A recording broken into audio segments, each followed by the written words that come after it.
All right, Coach, you got Carolina this week after a big win against Edmonton 3-0.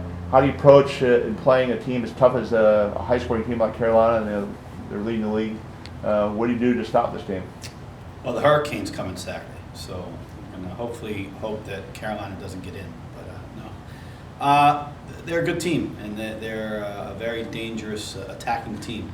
That being said, we scored 2 goals on them at their place when we played them, and we felt like we had a good game against them up there, and the last goal that they scored was in the 90th plus minute, so one of the goals was a penalty.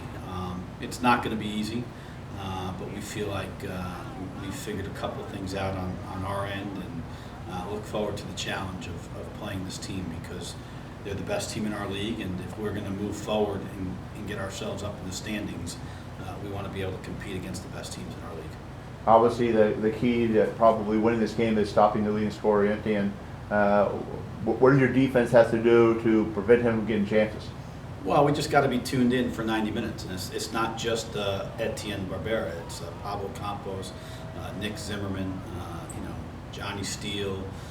They just have a lot of guys that they throw into the attack, and Etienne obviously is the one that's benefiting from scoring a lot of their goals. But he's one guy that we got to key on. But it's really their whole attacking group, and just being disciplined defensively.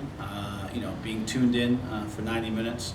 I think it's important for Brian Arguez to have another solid game as the holding midfielder, because he's the one that's going to sit in front of the front four and try and block the passing lanes. But for the most part, we feel like our defensive group is coming along, and hopefully they'll be up for the challenge.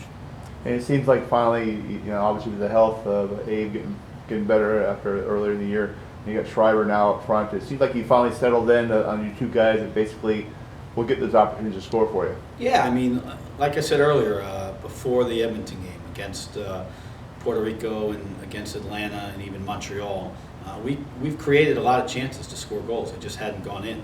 You keep creating chances. Eventually, they're going to have to start going. And fortunately for us, this past Saturday, Brian was able to get on with 2 and Abe with 1. But it wasn't just those 2 guys. It's Mike Palacio and Urson and Walter getting in good spots, Lance coming from the back, Christian coming from the back. So we got ourselves in good spots, and the finishing finally came.